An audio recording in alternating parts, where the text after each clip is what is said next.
የቤት አከራዮች ከኪራይ ጋር በተያያዘ የቤታቸው ካርታ እንደሚመክን ተነገረ። የአከራዮች የቤት ካርታ የሚመክነው በ3 ቀናት ውስጥ መሆኑን የደረሰን መረጃ ያሳያል። በሌላ በኩል ደግሞ አንድ ባንክ ከፍተኛ ኪሳራ ማስመዝገቡን አሳውቀዋል። ባንኩ ባለፈው የበጀት ዓመት ከግብር በፊት 2.9 ቢሊዮን ብር ከፍተኛ ኪሳራ ማስተናገዱን አስታውቀዋል።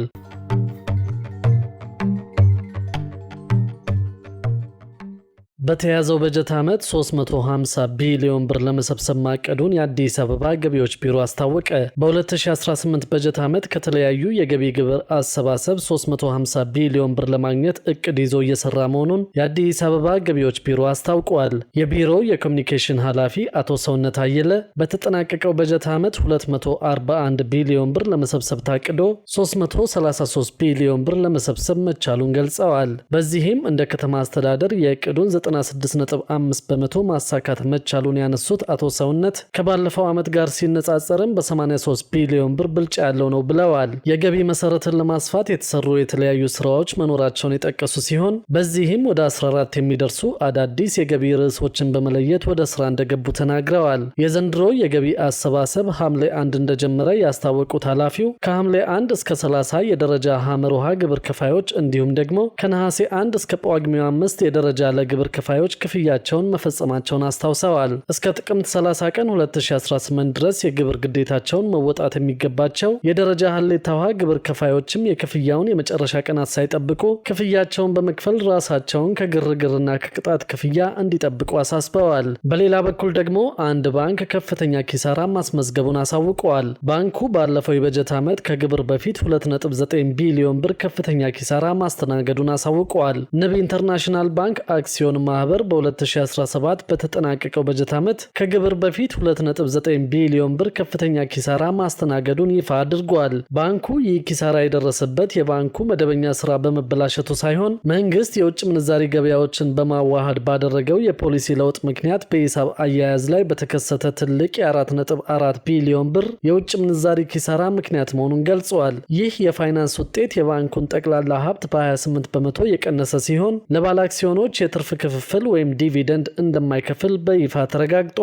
የባንኩ ዓመታዊ ሪፖርት እንደሚያመላክተው ኪሳራው ሙሉ በሙሉ የተከሰተው በቀድሞ የባንኩ አስተዳደር በጣም ዝቅተኛ በሆነ የምንዛሪ ዋጋ ተገብተው ለረጅም ጊዜ በውጭ ምንዛሪ ተመዝነው የቆዩትን ዕዳዎችና ግዴታዎችን ለመሰረዝ በመገደዱ ነው። የወቅቱ የገንዘብ ፖሊሲ ለውጥ የውጭ ምንዛሪ ዋጋ ከመጀመሪያው ውል ከእጥፍ በላይ እንዲጨምር በማድረጉ ባንኩ ዕዳዎቹን በአዲሱ ከፍተኛ የምንዛሪ መጠን እንዲከፍል መገደዱን አስታውቀዋል። ባንኩ ከብሔራዊ ባንክ ወስዶት የነበረውን 5.8 ቢሊዮን ብርና ወለዱን 658.4 ሚሊዮን ብር ጋር በሙሉ መክፈል መቻሉን ከሪፖርቱ ለመረዳት ተችሏል። ሆኖም ግን የባንኩ ገቢ በ4.6 በመቶ ጨምሮ 11.3 ቢሊዮን ብር የደረሰ ሲሆን ተቀማጭ ገንዘቡ ደግሞ በ14 በመቶ አድጎ 51.3 ቢሊዮን ብር መድረሱን አመልክቷል። ከዚህ ቀደም ባንኮች ካላቸው ትርፍ አንጻር ይህ መረጃ ለብዙዎች የማስጠንቀቂያ ደውል ነው ተብሏል። በሌላ መረጃ ደግሞ የቤት አከራዮች የቤታቸው ካርታ እንደሚመክን ተነገረ። የአከራዮች የቤት ካርታ የሚመክነው በ3 ቀናት ውስጥ መሆኑን የደረሰን መረጃ ያሳያል። በመዲናዋ የመኖሪያ ቤቶቻቸውን ለንግድ ስራ ሲያከራዩ የቆዩ ዜጎች በ3 ቀን ውስጥ ሪፖርት ካላደረጉ የቤታቸው ካርታ እንደሚመክን እንደተነገራቸው አሳውቀዋል። ከሰሞኑ በአዲስ አበባ ውስጥ ያሉ በርካታ የንግድ ቤቶች እየታሸጉ መሆኑ ይታወቃል። ምክንያቱ ደግሞ እነዚህ የንግድ ቤቶች ንግድ ፍቃድ ቢኖራቸውም ሆነ ታክስ ቢከፍሉም የሊዝ ውላችሁን አልቀየራችሁም መባላቸው ይታወሳል። የሊዝ ውል ለውጥ ለማድረግ ደግሞ ከመቶ ሺዎች እስከ ሚሊዮኖች ብር ክፍያ መክፈል ያስፈልጋል ተብሏል። የገንዘቡ መጠን የሚወሰነው ንብረቱ ባለው ስፋት መሰረት መሆኑን ያገኘነው መረጃ ያሳያል።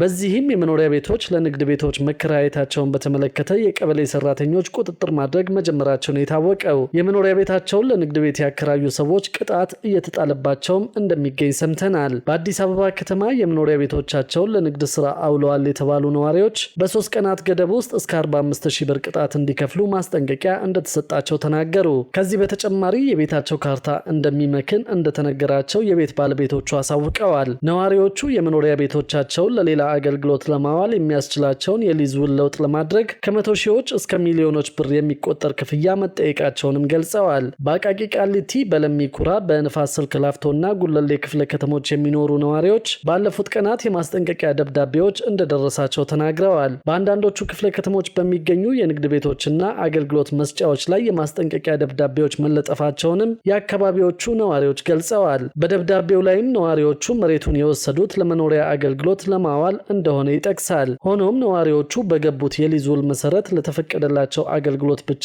እየተጠቀሙ አለመሆኑን በመስክ ክትትል ማረጋገጥ መቻሉን ያትታል። ነዋሪዎቹ ማስጠንቀቂያው ከተሰጠበት አሊያም ከተለጠፈበት ቀን ጀምሮ ባሉት 3 የስራ ቀናት ውስጥ ካርታቸውን፣ የሊዝ ውላቸውን፣ ለመጨረሻ ጊዜ የከፈሉበትን የሊዝ ክፍያ ደረሰኝ እንዲሁም ደግሞ የንግድ ፍቃዳቸውን በመያዝ ለክፍለ ከተማ እንዲያቀርቡም ቀነ ገደብ ያስቀምጣል። ይህን መሰሉን የ3 ቀናት ማሳወቂያ ጊዜ በንፋስ ስልክ ላፍቶ ክፍለ ከተማ ላሉ ነዋሪዎች መሰጠቱን አንድ የክፍለ ከተማው ኃላፊ አረጋግጠዋል። ሂደቱ ቀጣይነት ያለውና በከተማ አቀፍ ደረጃ በሌሎችም ክፍለ ከተሞች እየተተገበረ ያለ መሆኑን ኃላፊው ተናግረዋል። በደብዳቤው ላይም በተቀመጠው የጊዜ ገደብ ውስጥ ለክፍለ ከተማው መሬት ልማትና አስተዳደር ቅርንጫፍ ጽሕፈት ቤት መረጃዎችን አቅርበው ማስተካከያ ወይም ደግሞ የአገልግሎት ለውጥ ማድረግ እንዳለባቸው ያሳስባል። ይህንን በማያደርጉ ነዋሪዎች አሁን በስራ ላይ ባለው የሊዝ አዋጅና ደንብ መሰረት እርምጃ እንደሚወሰድባቸውም ያስጠነቅቃል። በዚህም መሰረት የቤታቸው ካርታ እንደሚመክን እንደተነገራቸው ነዋሪዎቹ አሳውቀዋል። በሌላ በኩል ደግሞ ከቡና የወጪ ንግድ 622.5 ሚሊዮን ዶላር በማስገባት የሩብ ዓመት ሪከርድ መመዝገቡን ሰምተናል። የኢትዮጵያ ቡናና ሻይ ባለስልጣን በ2018 በጀት ዓመት የመጀመሪያዎቹ 3 ወራት ማለትም ከሐምሌ 1 ቀን 2017 ዓ.ም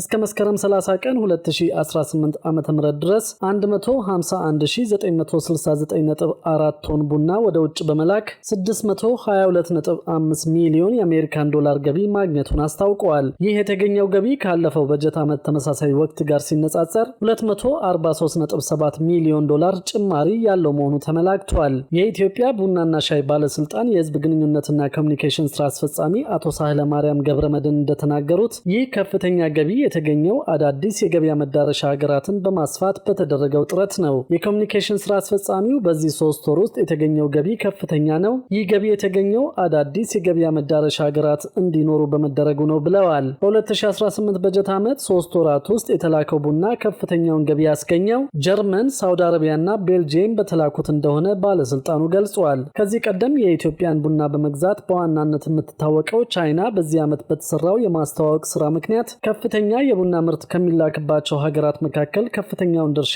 እንደያዘች አቶ ሳህለ ማርያም ጨምረው ተናግረዋል። በገቢ ቅደም ተከተል ከአንደኛ እስከ 3ኛ ያለውን ደረጃ ጀርመን፣ ሳውዲ አረቢያና ቤልጂየም ሲይዙ 4ኛ ቻይና፣ 5ኛ አሜሪካ፣ 6ኛ ደቡብ ኮሪያ፣ 7ኛ ዩናይትድ አረብ ኤምሬትስ፣ 8ኛ ጃፓን፣ 9ኛ ጣሊያን እና 10ኛ ራሽያ መሆናቸውን አስታውቀዋል። በአጠቃላይ የእነዚህ ዋና ዋናዎቹ 10 መዳረሻ ሀገራት አፈጻጸም ከ2017 ዓ.ም አፈጻጸም ጋር ሲነጻጸር በመጠን 3 በመቶና በገቢ ደግሞ 52 በመቶ ጭማሪ ማሳየቱን ባለስልጣኑ ገልጿል። በሌላ በኩል ደግሞ በሩብ ዓመቱ ከ11000 የሚበልጡ ደንብ ተላላፊ እግረኞች መቀጣታቸውን ሰምተናል። በተያዘው በጀት ዓመት በ3 ወራት ውስጥ ትክክለኛ የመንገድ አጠቃቀም ያልተከተሉ ከ11000 በላይ እግረኞች በገንዘብና በማህበራዊ አገልግሎቶች እንዲቀጡ ማድረግ እንደተቻለ የባለስልጣን መስሪያ ቤቱ አስታውቀዋል። የባለስልጣን መስሪያ ቤቱ እንዳለው በ11ዱም ቅርንጫፍ ጽሕፈት ቤቶች በኩል በሩብ ዓመቱ በተካሄደ ጥብቅ ቁጥጥር የመንገድ ትራንስፖርትን ለመቆጣጠር በወጣው ደንብ መሰረት በትክክለኛው የእግረኛ መሻገሪያ መንገድ ያላቋረጡ፣ በተሽከርካሪ መንገድ ላይ ያለበቂ ምክንያት የቆሙ ወይም የተጓዙ እንዲሁም ደግሞ የእግረኛ መንገድ በሌለበት ቀኝ ጠርዛቸውን ይዘው የተጓዙ እግረኞች ከግንዛቤ ማስጨበጥ ባለፈ ከብር 100 እስከ 150 ብር እንዲቀጡ ስለማድረጉም አስታውቀዋል። እንዲሁም የጆሮ ማዳመጫ በማድረግ መንገድ ያቋረጡ፣ ለእግረኛ ተብለው የተከለከሉ አጥሮችን የዘለሉና ሌሎችንም የመንገድ ትራፊክ ደንብ የተላለፉ 11508 እግረኞች የእርምት እርምጃ እንደተወሰደባቸውም ነው ያስታወቀው። ደንቡን ከተላለፉት እግረኞች መካከል 6000 በላይ በገንዘብ 5499 እግረኞች ደግሞ የከተማ ጽዳት፣ አቅመ ደካሞችን ማገዝና ሌሎችንም ማህበራዊ አገልግሎቶችን እንዲሰጡ ማድረጉን ያስታወቀው ባለስልጣን መስሪያ ቤቱ ነው። የእግረኛ ቁጥጥር ተጠናክሮ በቀጣይም የከተማዋን የትራፊክ ፍሰት ሰላማዊ ለማድረግና የመንገድ ተጠቃሚውን ህብረተሰብ ከተሽከርካሪ አደጋ ለመጠበቅ ሲባል የሚሰሩ ስራዎች ተከታታይነት እንዳላቸውና ወደፊትም የሚቀጥሉ ስለመሆኑ አስታውቀዋል።